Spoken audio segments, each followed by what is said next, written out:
Assalamualaikum warahmatullahi wabarakatuh. Baik, saya akan mempresentasikan 5 kekuatan yang membentuk strategi.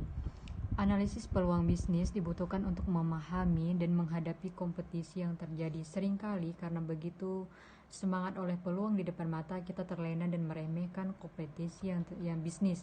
Quarter 5 proses merupakan analisis yang dikembangkan untuk memahami seperti apa kompetisi di suatu bisnis berdasarkan 5 gaya. Yang pertama adalah pelanggan, yang kedua adalah pemasok, yang ketiga adalah potensi pemain baru, yang keempat adalah produk atau layanan pengganti, yang kelima adalah persaingan kompetitif.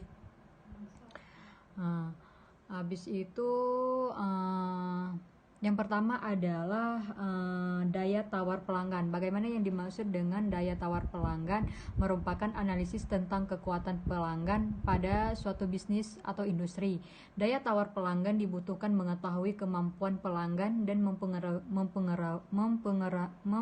mempengaruhi atau menekan suatu bisnis. Dengan begitu kita dapat memahami tingkat sensitivitas harga dari pelanggan pasar, dan potensi pelanggan yang rendah cenderung memiliki kendali yang relatif lebih kuat terhadap pasar. Untuk menganalisis daya tawar dan pelanggan, ada beberapa pertanyaan yang mesti dijawab. Adalah yang pertama adalah seberapa besar pangsa pasar, yang kedua adalah seberapa besar peluang pembeli untuk mendapatkan harga yang lebih murah, yang ketiga adalah apakah pasar memiliki kendali terhadap produk yang beredar, yang keempat adalah seberapa besar perbedaan antara konsentrasi pembeli dengan konsentrasi merek yang beredar, yang kelima adalah seberapa besar volume pembelian pelanggan, dan yang kedua adalah daya tawar pemasok. Yang dimaksud daya tawar pemasok adalah merupakan analisis untuk memahami tingkat kekuatan pemasok relatif terhadap perusahaan. Berbeda daya tawar pelanggan. Daya tawar pemasok menganalisis berbagai aspek terkait tingkat ketersediaan pemasok yang dibutuhkan dan produksi dari perusahaan. Pasokan dapat mencakup bahan baku, komponen, buruh, dan tenaga ahli yang merupakan sumber utama dari keberlangsungan operasional perusahaan. Analisis terhadap daya tawar dari pemasok dapat dilakukan dengan menjawab beberapa pertanyaan. Yang pertama adalah berapa banyak jumlah pemasok di pasaran. Yang kedua, berapa banyak pemasok yang bersedia memberikan harga yang lebih rendah dengan kualitas yang sama. Yang ketiga, berapa konsisten para pemasok dan menjaga ketersediaan pemasokan. Habis itu selanjutnya, apakah kita dapat berganti pemasok, seberapa besar biaya relatif terhadap biaya yang dikeluarkan pemasok untuk mendapatkan pelanggan dari perusahaan lain yang sejenis dengan kita.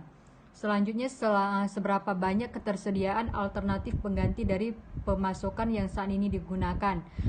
Selanjutnya, apakah pemasok terpusat atau terbesar, dan seberapa besar akses pelanggan kita untuk membeli pelanggan dari pemasok yang kita gunakan. Yang ketiga adalah ancaman pendatang baru. Yang dimaksud dengan ancaman pendatang baru adalah mengkaji tingkat kekuatan pemain baru untuk mempengaruhi kompetisi bisnis. Bisnis dapat pasar yang menguntungkan menarik banyak pemain baru. Banyaknya pemain baru merupakan tingkat keuntungan relatif suatu industri. Jika tidak dilakukan intervensi, tingkat keuntungan relatif dari suatu bisnis akan menurun menuju nol sampai menciptakan pasar persaingan sempurna. Jika pemain baru dapat memulai bisnis dengan mudah dan tak perlu keluar banyak modal, maka suatu industri akan menjadi semakin ramai. Misalnya pada bidang internet, di mana begitu banyak pemain baru yang bermunculan. Untuk mengetahui kemungkinan pertumbuhan pemain baru, kita dapat menjawab beberapa pertanyaan berikut. Yang pertama adalah seberapa mudah untuk memenuhi perusahaan di bisnis yang kita terjun. Yang kedua, adakah regulasi bisnis yang berlaku. Yang keempat, seberapa besar biaya yang dibutuhkan untuk memulai bisnis. Yang keempat adalah adakah hambatan bagi pemain baru yang akan menyulitkan mereka. Yang kelima adalah apakah terdapat skala ekonomi untuk tingkat produksi tertentu. Dan selanjutnya, seberapa besar pengaruh brand atau merek kita. Dan selanjutnya yang keempat adalah ancaman produk atau pelanggan pengganti. Yang dimaksud dengan itu adalah menganalisis terhadap seberapa besar ancaman yang diberikan dan produk layanan pengganti. Produk pengganti selalu muncul dan keberadaan mampu membuat pelanggan beralih, misalnya handphone yang menggantikan keberadaan wartel, bahkan telepon rumah. Selain itu ada juga laptop, tablet yang mengurangi jumlah pengguna komputer. Produk atau layanan pengganti merupakan faktor yang mesti dipertimbangkan dalam persaingan bisnis. Untuk memahami produk atau layanan pengganti, berikut beberapa pertanyaan yang selalu kita dengar atau kita mengajukan. Seberapa mudah pasar untuk menemukan produk atau layanan pengganti? Yang kedua adalah apakah bisnis dapat dialih daya? Yang ketiga adalah berapa besar relatif dan produk atau layanan pengganti. Yang keempat adalah seberapa stabil harga dari produk layanan pengganti. Yang kelima adalah seberapa besar kecenderungan pelanggan untuk berganti produk atau layanan. Dan selanjutnya adalah yang kelima. Yang terakhir adalah intensitas persaingan yang kompetitif. Yang dimaksud ini adalah faktor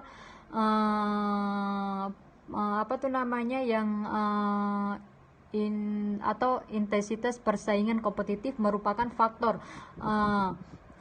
penutup faktor 5 proses yang bertujuan memahami seberapa ketat persaingan bisnis. Faktor ini merupakan faktor utama yang mesti dipertimbangkan